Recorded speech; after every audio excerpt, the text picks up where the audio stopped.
welcome to another Asset Intelligence Market Update. If you're a regular viewer, you poor unfortunate soul, you'll know that for months now the predominant concern among investors has been inflation. I for one have certainly been banging on about it enough.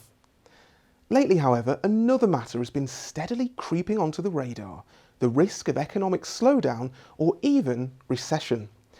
And before we come on to the possible implications for investors, let's first take a look at how we've ended up here. Well, let's get the obvious reason out of the way first. As we can all see and feel, the cost of filling up our cars, loading our shopping trolleys and heating and powering our homes continues to rocket upwards. And for most of us, wages, savings and pensions aren't keeping up. So that means we've all got less to spend than we did before on everything else. It goes without saying that that's rarely a good thing for the economy. So as price rises have persisted for longer than many expected, it follows that growth forecasts are now being revised downwards. What else is causing this talk? Well, following years of rapid expansion, growth in China is now naturally slowing down, and that's a big part of the global economy. What's more, unlike in the West, the country is persisting with a COVID strategy, which emphasises lockdowns and isolation. As you'd expect, this has disrupted production at factories and other places of business. And in the modern world of globalised supply chains, often when one part is unavailable, it puts a kibosh on a company's ability to put a whole product together. The same effect is at work with disruption caused by the invasion of Ukraine. The result of all this has been falling expectations for economic growth.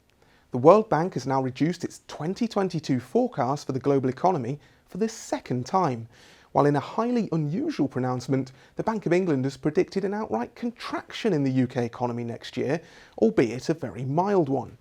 So how concerned should investors be? Well, the first thing to stress is that there is a difference between the economy and the market. Now, over the long term, of course, the two are linked. Share prices are unlikely to rise much if unemployment shoots up year after year. But in the shorter term, the relationship is much more tenuous. Want proof? Well, most economies around the world have continued to grow these past few months, and consider how markets have performed over that time. The current verdict is that companies in the world's largest and most influential market, the US, are going to be able to weather any economic wobbles with considerable resilience. At the time of recording, the consensus forecast from analysts with respect to the total amount of profits growth that US companies will record in 2022 is higher than it was at the end of March. That's rather remarkable given the slew of negative headlines that we've faced in recent weeks. What might help through any slowdown?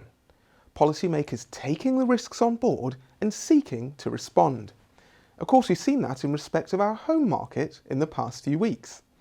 After calls to offer further assistance continued to ramp up, Chancellor Rishi Sunak came forward with a pretty generous plan to relieve some of the pressure that rising energy bills are putting on household budgets. This will ease the squeeze on consumer spending and help support the economy as a whole. Finally, the big one. Provided we see a clear peak and change of trend in inflation, a development which may lie in the not too distant future, there could be a considerable investment upside to softer growth. In that case, central banks may not need to and may not be inclined to push interest rates up as high as some now expect. And given that concern over higher rates is undoubtedly what has caused a lot of the market turbulence so far this year, that would be a very welcome development indeed. Well, that's all from me this time. Thanks for watching, and remember, we love to hear from you. So go ahead and like, comment, share and subscribe. And remember, markets don't move up only in a straight line.